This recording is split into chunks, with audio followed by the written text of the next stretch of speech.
thank you, Observe Now, for again having me on moderating such an esteemed panel on the entire PSU digital transformation piece.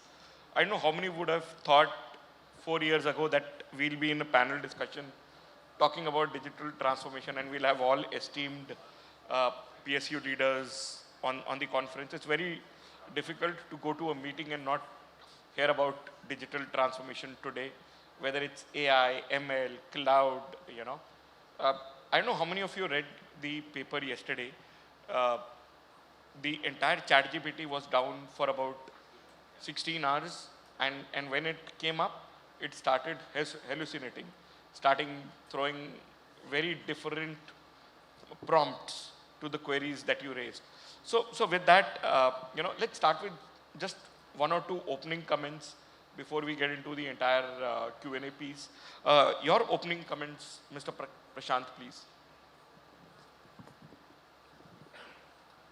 Very good morning to all.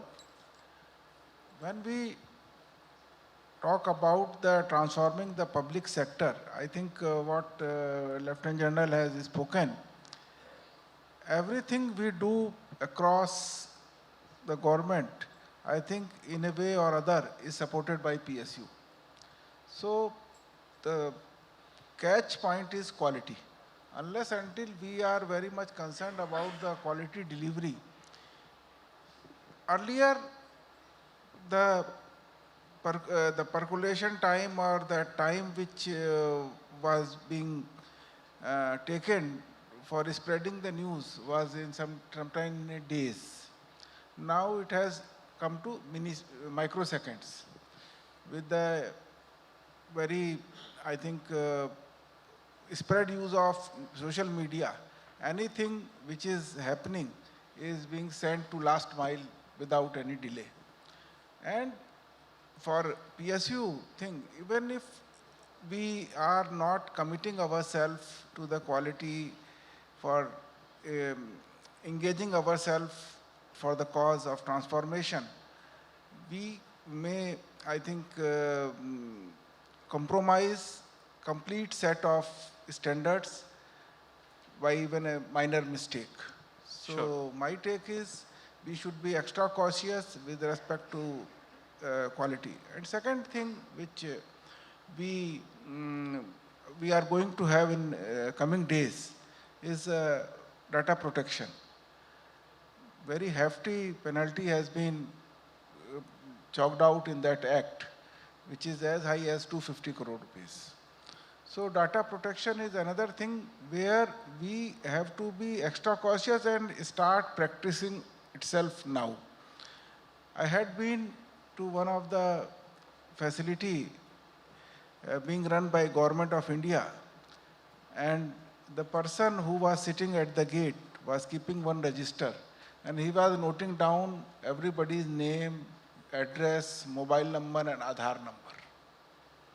So it is a twin-edged sword. If we are not maintaining the primary key about the user, we may land into some news that lot many medical tests has happened on a single mobile number. And on the other side, if we put the Aadhaar number in a register, and I got the photo also, and I am going to write to senior officers that this should be curtailed. So PSU, maybe some PSU are not so cash rich that they will be able to pay 250 crore penalty. So I think that is an alarm, red light, where we have to check ourselves. So excellent opening comments, Mr. Prashant. I think quality is given, right, in the time age that we are living on. The second piece you mentioned around the entire speed to market. I think you rightly said it's seconds. I would say when you're thinking of a product, somebody else has already made that product and started selling it. So you're always running behind the curve. And third, I think it's an excellent initiative by the government on the digital production data bill that is coming in. And I think not only PSUs, but everybody would get affected by it. It's how do we go hand in hand with the entire digital transformation story while looking at privacy becomes very, very important. Dr. Pankaj, your opening comments, please. Yeah, thank you. I think you talked about ChatGPT. I think the responses that we were getting from it was as if it was drunk. Sorry? As if it was drunk, Yeah, ChatGPT. oh, absolutely. Hallucinating is a very, good term to use, but the kind of responses you were getting, garbled characters and incoherent responses, Text, yeah. lists and texts. So it was amusing to see, that AI can also malfunction like this. And of course, we've been having problems with the other Gemini also and Bard, the erstwhile Bard. Coming to the PSU part, you see, I am there in a meeting place. The government e-marketplace is a meeting place for sellers and buyers who are mostly government and the public sector entities, right?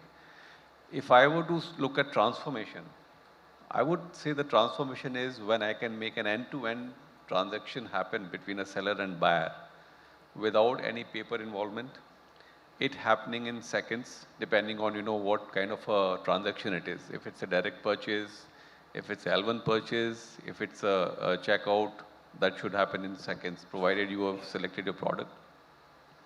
If it's a bid or an RFP, again, at the appointed date and time when you open the tenders, that transaction should also happen digitally and in the most efficient, transparent, and inclusive manner, right? So the transformation of the public sector and the transformation of the entire public space, wherever the government is present, would mean digitization of the entire transactions.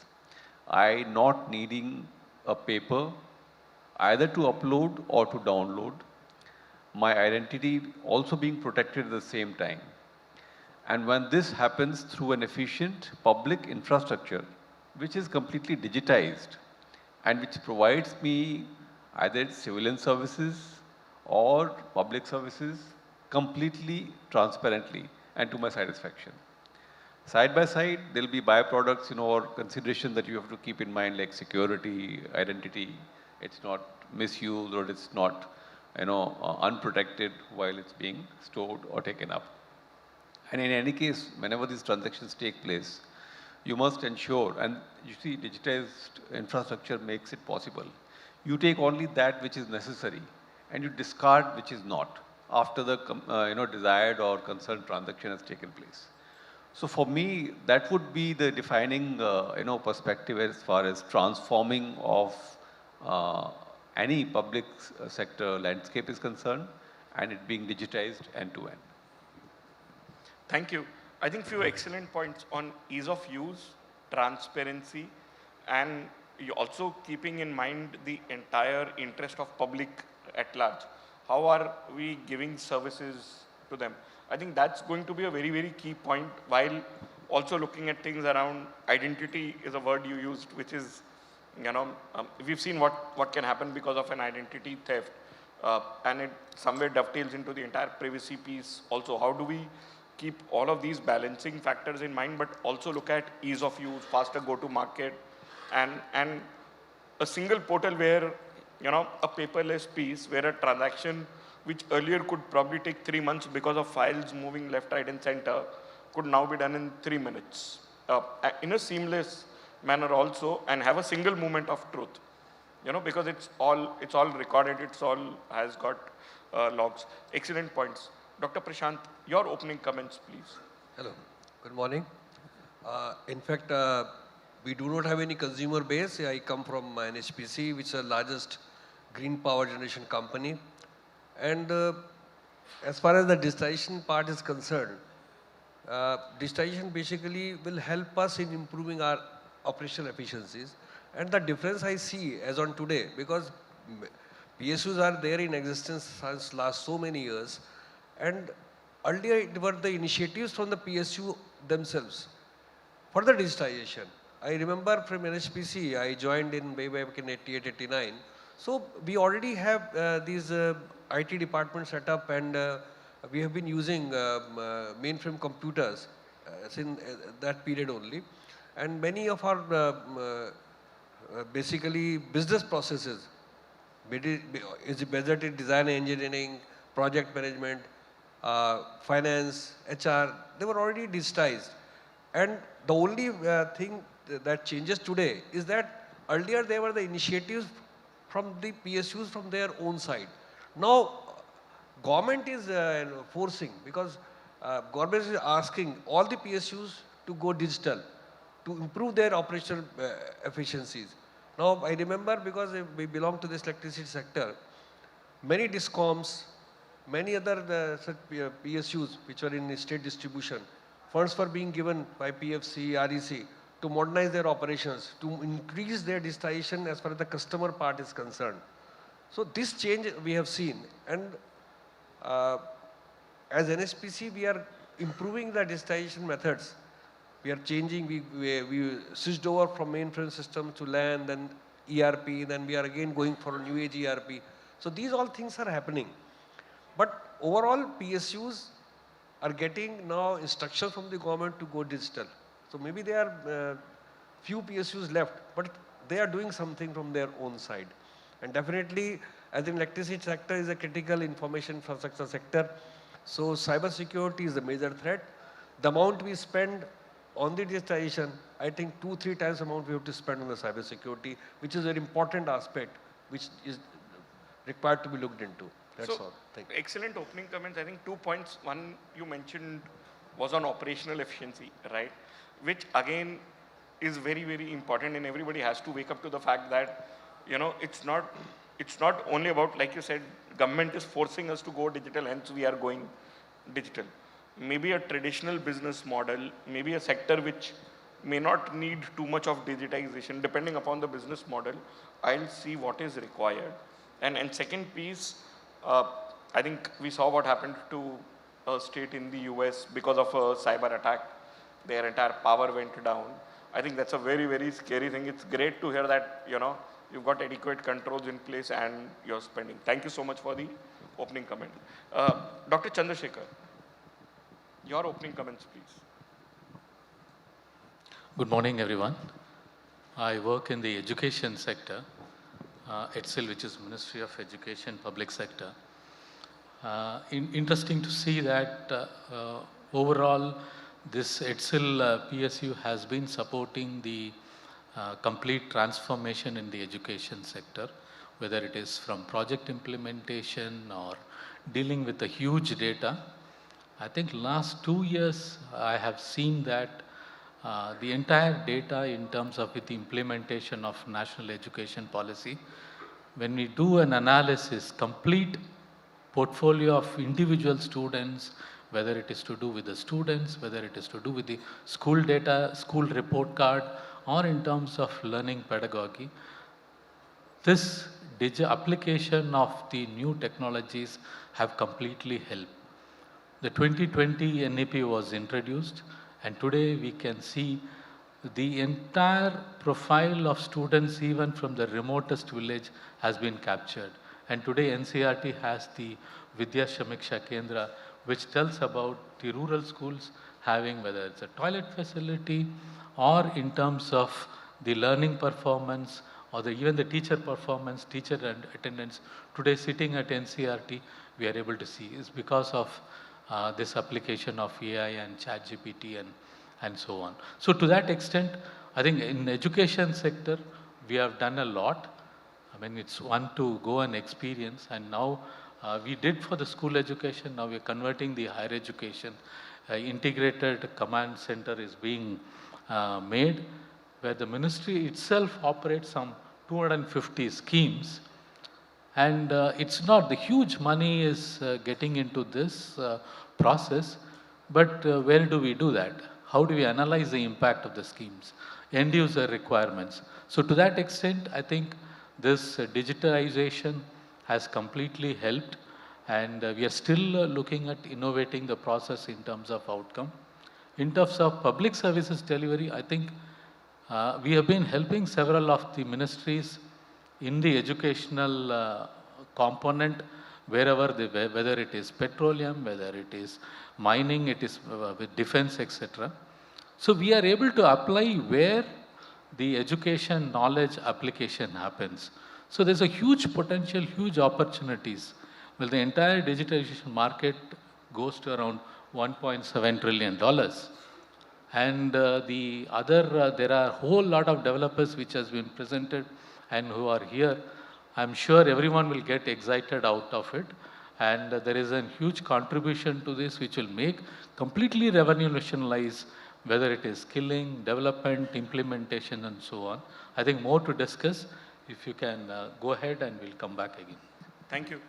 I think probably one sector which everybody looks forward to because that also helps propel the nation forward, right? Whether it is skilling, development, and I think great job being done there. And we really look forward to the command center once it's being set up on how does it revolutionize the entire learning process in the schools in the country. And especially when, I'm sure you would be seeing a lot of pressure from the edtech sector, from a private perspective on what's happening, barring few incidents, but otherwise I think that has also revolutionized how every single person using just a smartphone or even a normal phone can today look at YouTube videos, understand, and really go to the last mile from a learning perspective. Mr. Manish, your opening comments, please. Thank you so much. I think my opening comments have been captured very well by none other than Mr. Nandan again. And like to really go by that, which says that digital transformation in the public sector is not just about modernization. It's about leveraging the technology to empower citizens, foster innovations, and drive sustainable development. So these are the three basic principles and the pillars on which oil and gas major like Indian Oil, which drives the 50% and provides energy to the country, is working on. And the digital technologies are the pillars on which we have been running the show for the last 24 years. Through the COVID times and through every other players and reaching out to the customers, buying from crude to the last point, at every point, we have used digital technologies to improve the efficiencies of the procurement processes using platforms like Jain and the operational efficiencies of our pipelines, the refineries, and also hyper-personalizes my customers while we delivering those services from our various touch points, which are 60,000 plus touch points. So at every point, these technologies have helped us to drive the government initiatives. The largest ones have been driven by us, from direct benefit transfer to Pradhan Mantri Ujjwala Yojana to many such things, which we'll discuss when we come around that. But at the same time, we are also helped by the fact that it has helped us to frame policies which are evidence-based, take data-driven decisions, and today being the largest, personal data fiduciary in the country, having data of almost 50% households of the country in my database in terms of, identity and everything else. I'm also guided by the DPDP Act to be more resilient in terms of my cybersecurity norms and all such things. So these are my opening comments to start with. Thank you. I think, Mr. Manish, we all know what is the effect of all the schemes that you spoke about. And digitization is, like you said, Nandan said, it's going to be the building blocks of what we call as, and every newspaper uses this word called India's decade, right? Which is technology and the decade put together. And yes, the largest, I did not know this, that you are India's largest data fiduciary, that, I'm sure with great responsibility, you will have to put adequate controls in place from a data privacy bill perspective. Vinamra, coming to you, right? All of these are somewhere custodians of great optimization that they're doing using digital, right? How can Google come in and step in, not only from an optimization perspective, but I think the next wave of digital revolution will also talk about creating value. So your opening comments on that, please. Sure. Thank you so much. Hello, everyone.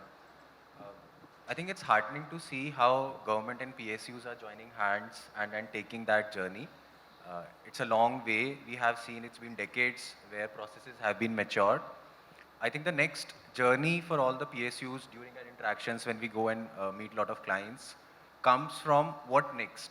So digitization is one which we have kind of uh, almost there in terms of digitization. But what about innovation and transformation? I think that's where the next leap of faith we will be taking, the next decade that we are talking. Uh, Very important points highlighted by the co-panelist around security, sustainability. I think I'll definitely call it out. Uh, that is where technology partners like Google Cloud come into play because we understand the behavior of the user.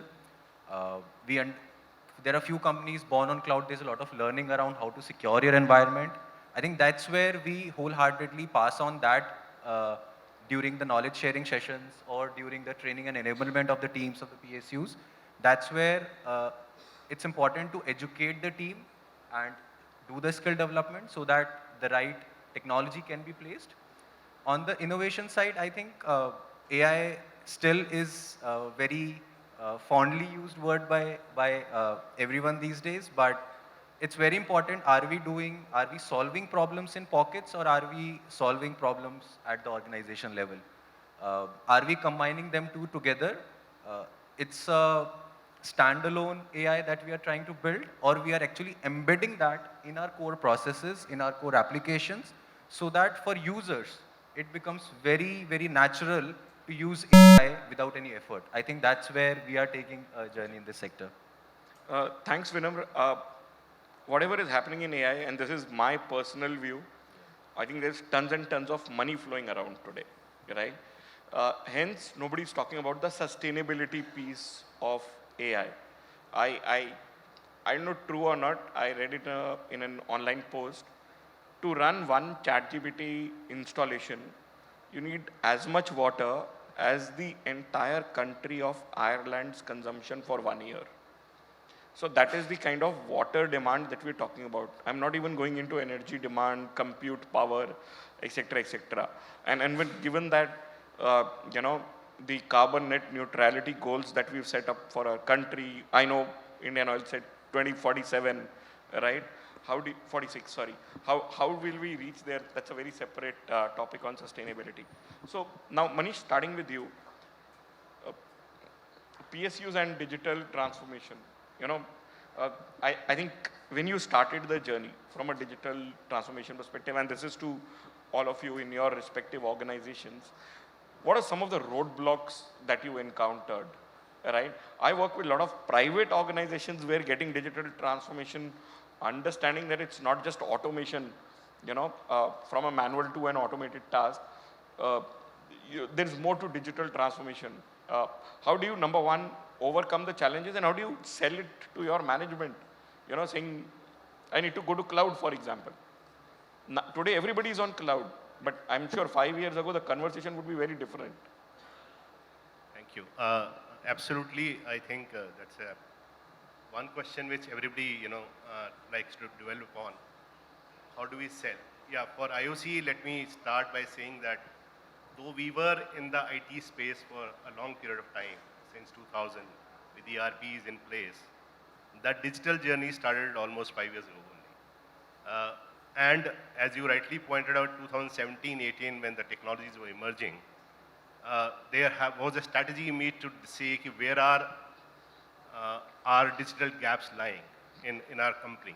We are a company from upstream to downstream with 9 refineries, pipelines of 15,000 plus kilometers, terminals everywhere. We are OT, IT, customers everywhere. We had a front ending somewhere with the customers, but when it came to digital side of story, we had a strategy meet, and there it came out that there were gaps. Those gaps were identified by all the divisions in maybe refineries, pipelines, and they were asked to be taken forward. As you rightly said, nothing really happened. Nobody really took that charge of driving those initiatives. Then we took and constructed the COE called the iDrive, which I head, which is the Strategic Information System, which drives the digital agenda and the transformation for this company.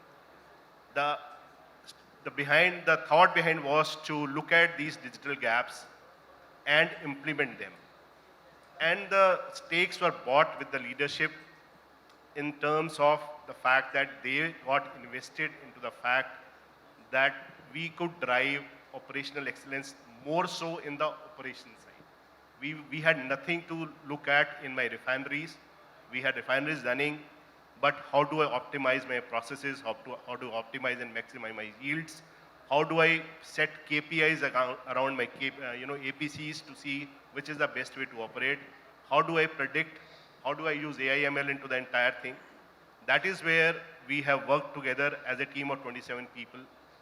We have ideated with each of the functional teams in the company, be it wherever they are, listen to their problem statements, and then giving them an art of possibility how we can solve digitally. We have been helped by our strategic partners like Kearney into the team, and we jointly decided, and today from 79 initiatives, today we are 235 plus initiatives which are ran across length and breadth of this company.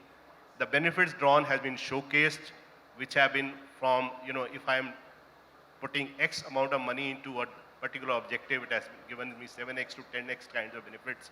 So today we are into end-to-end project management, the e-procurement process, the process of buying crude from the 300, 400 sources to my 4 ports. Everywhere we are doing the tech tax, and AI/ML is my best part. We have done about 50 large impact cases in my refineries done by our team. But at every stage, we have been helped by the functional teams and the management on the top who were invested into the fact they have given us approvals for the investments.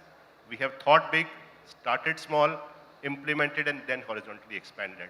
So that's how the story has gone into us today.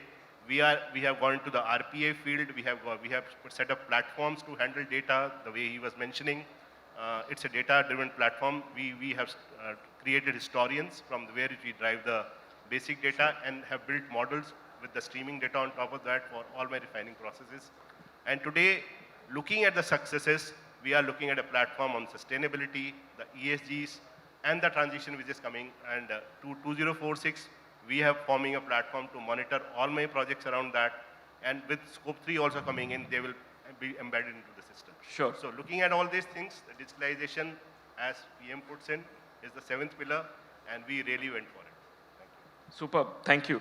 I think some excellent points. One key takeaway that I'll probably take away is defining the art of possible and talking to all functional heads, right? Because digital transformation cannot be a single person-led initiative. Thank you. Dr. Chandrasekar. Yep.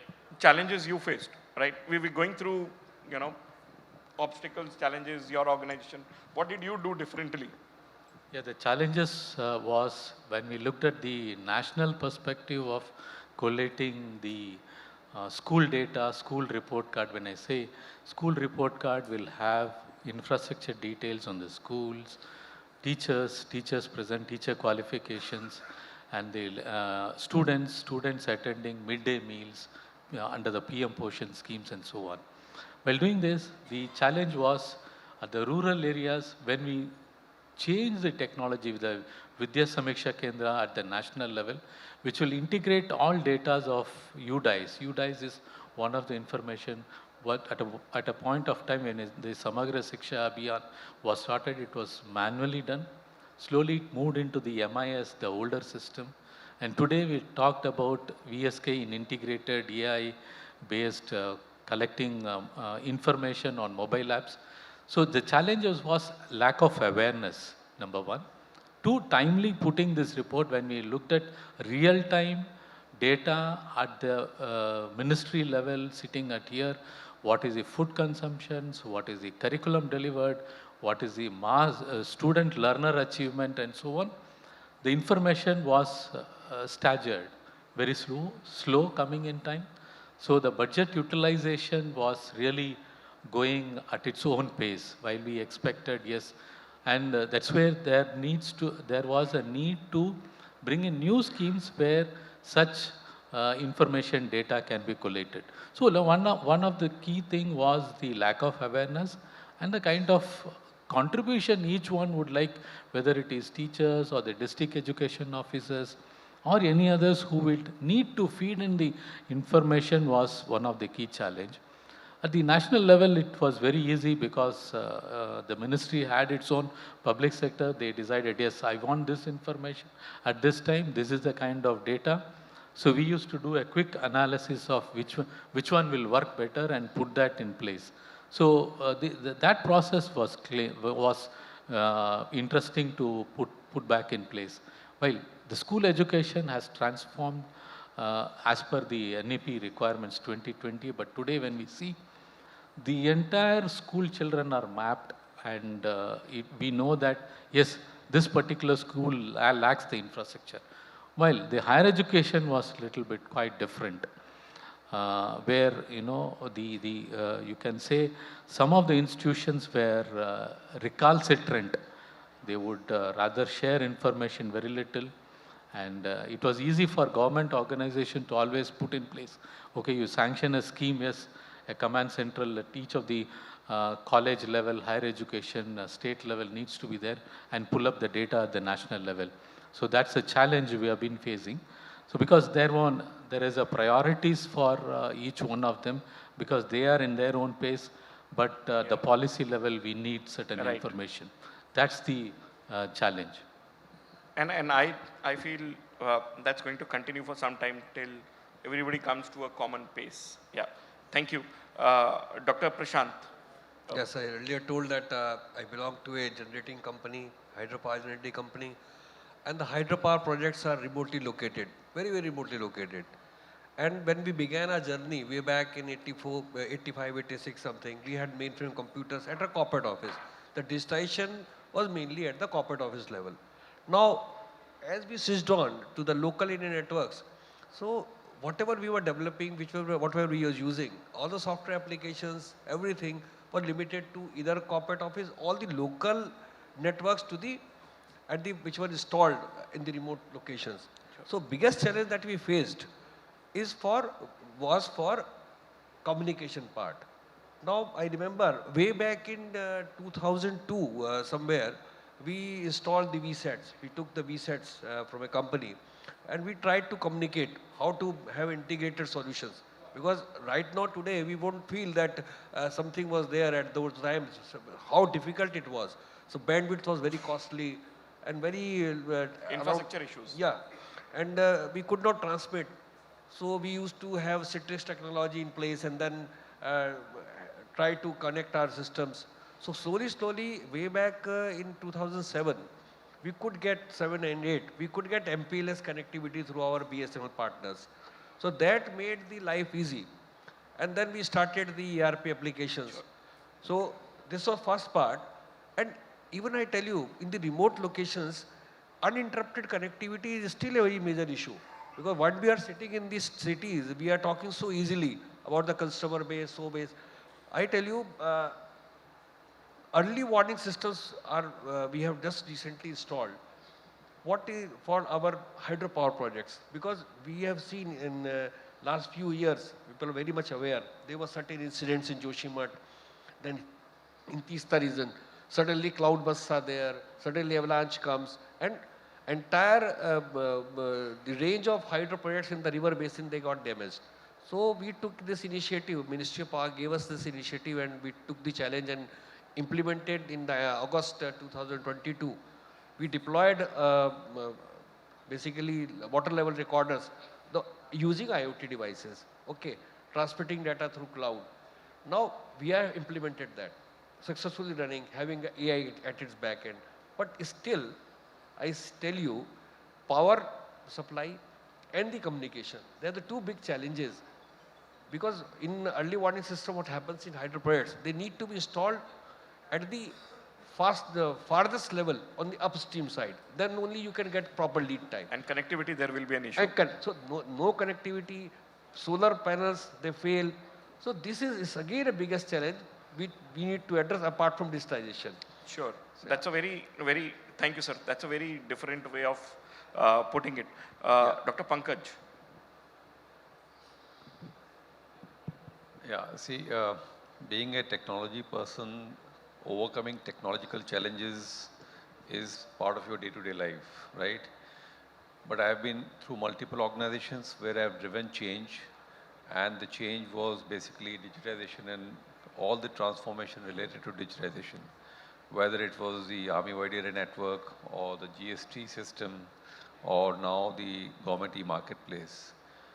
For me, the biggest challenge that I find while doing this is the inertia that you have in the organization which is already existing. To drive a change through people and through functions and to convince them that yes, this is required and this will be beneficial for not only you but the organization as such is the most difficult part for me. Thank you so much. I was about to say this, that nobody's talked about people change, Yeah. which probably is much more difficult. Yeah, like Because I said, I've been working this way, I'll only work this way. yes. So technology is a part of day-to-day. If you cannot do it this way, you'll find another solution, you'll find a third solution. There are multiple ways to get around technological challenges. But how to convince people who have their own territory to protect, their turfs on which they've been working, the methods by which they've been working, how will they do that? Suppose, for example, somebody is right now on an on-prem network. To transform that, you say, let's go to the cloud, because cloud is the future. But then they have their own preset minds. No, how do we do this? How will you protect data? How will you protect identity, my files, my this, my that, my processes? And you just can't, it's so difficult to make them understand as to what is to be done. So the people factor in any change is what I find to be most challenging. Because somebody who has a fixed mindset to try and transform their way of thinking. So the only way to work around this is to have a top-driven strategy and then drive the transformation and the change. Thank you. So, Mr. Prashant, a different question to you. There are so many PSUs who would want to start their digital transformation journey, right? In one line, right, we're just at the hour. How do you think they should start? Where should I start from? And what's that one important parameter that we should look at? We